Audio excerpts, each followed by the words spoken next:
So, an interesting bit of news, or I guess you could call it a rumor, appeared all over the internet yesterday. And that is, of course, that Battlefield 5 is supposedly set during World War I. Now, as a longtime Battlefield player, I feel it's necessary for me to share my thoughts on this. For those who don't know, I've been playing Battlefield for 6 years now.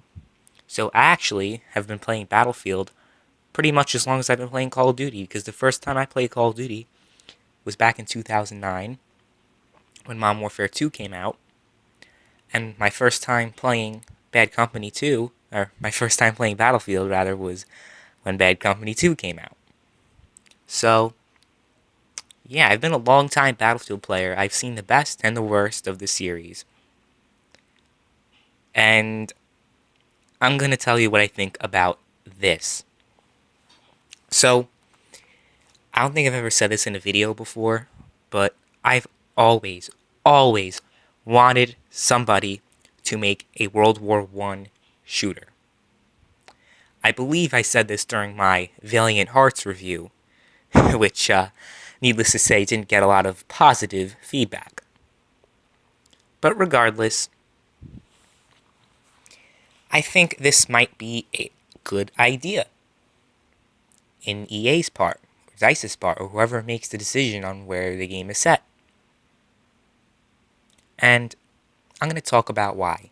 First of all, both modern and futuristic shooters, both of those markets, right now, are oversaturated to hell.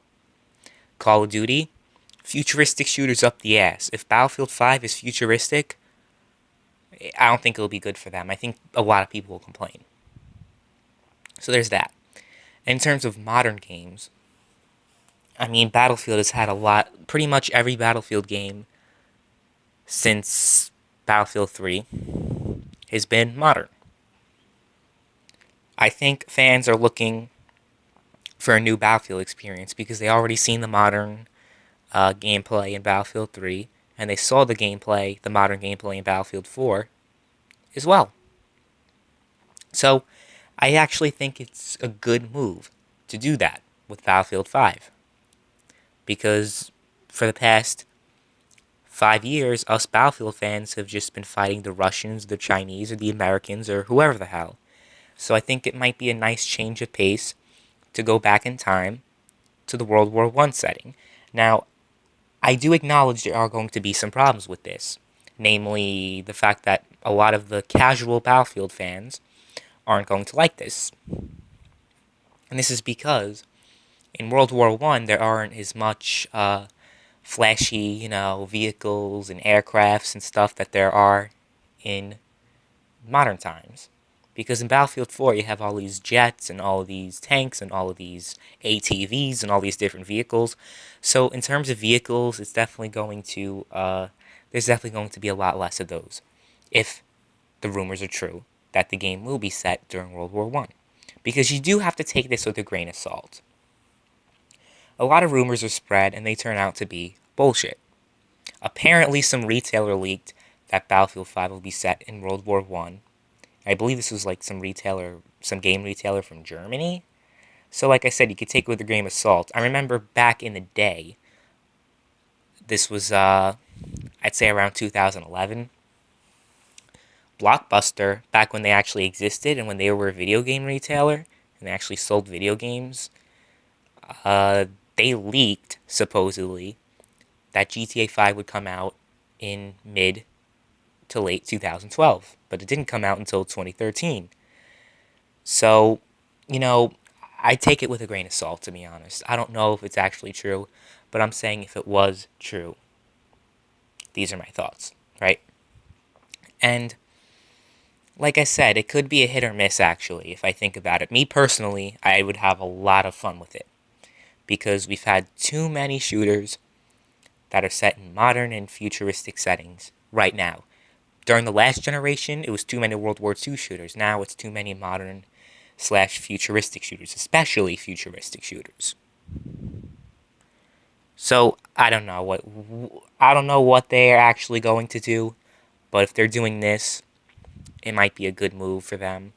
It is risky because there hasn't actually been a huge commercially successful World War One based game.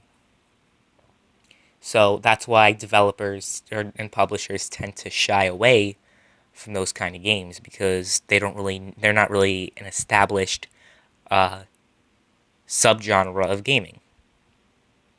You know what I mean? But that's just what I believe. I'm sure other people are going to disagree with me, and that's fine. But that's just what I believe. I think it has a lot of potential because you have these old school weapons, you have these old school, tanks, and I believe they also had planes in World War One. I think that's when they first started having planes during war. Or actually, I don't think they did. World War One. That's the thing about World War One.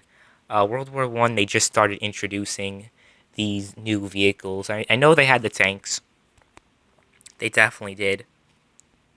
But besides that, they didn't have too many vehicles. Basically, what I'm saying, they didn't have cars, they didn't have ATVs, they didn't have all this stuff. They definitely had tanks, definitely. But I'm not really too sure if they had planes. I believe they actually did. Yeah, they definitely did have aircrafts. Actually, now that I think about it, remembering it back in history class. So they had these tanks, they had these planes. But the thing about the planes, they're not like stealth jets. They're not like these huge jets that you can fly and they have like missiles attached to them and all this shit. I think they actually manually drop the bombs from the planes. So it's going to be very different. I'm sure a lot of people aren't going to like it because it's not, pew pew pew, kill, like, fully automatic weapons and all this shit. And I don't think they had too many, I don't think there were any, like pistols that you can shoot in long range. So that's another problem. And also, in World War One, they spent a lot of times in the trenches, so I guess that's another thing that might be problematic. But I think they can pull it off. I do think that it would have been better if a World War One Battlefield game would be a spin-off instead of actually Battlefield 5. You know what I mean? So like instead of Battlefield 5, it could be maybe Battlefield 1914 or 15, whatever year. It's during World War One. They want to put it in, like they did with Battlefield 1942, 1943. It could be one of those style games. But I think it would also be cool if they released Battlefield Bad Company 3 at this point. I don't know why they haven't released it yet. Battlefield 3 was great. Battlefield 4 was good also, but Battlefield Bad Company 2, man, that was a great game. I never played Battlefield Bad Company 1, though, before, so if anybody who's played this game before has played Bad Company 1, I don't know. I guess you could tell me how it is, but I personally haven't played it yet. I've seen gameplay footage of it back in the day. It didn't really look that appealing to me. I know it had a lot of humor in terms of the campaign. And in Bad Company 2, they had a lot of humor as well, but it was a lot less uh, humorous and was a little bit more serious, but not quite. I mean, they had a lot of humor in the campaign, but in the multiplayer, it was pretty. It was, I guess, more realistic than Battlefield Bad Company 1, especially Vietnam. Vietnam was one of the best, probably DLCs ever that I've played. But enough rambling about the entire Battlefield series. I'm sure people don't want to hear about it. But I pretty much said my piece about Battlefield in World War One. I think it's a good move, but I'm sure a lot of people aren't going to like it. Anyway, let me know what you guys think. Thank you guys for watching. I'll see you guys later.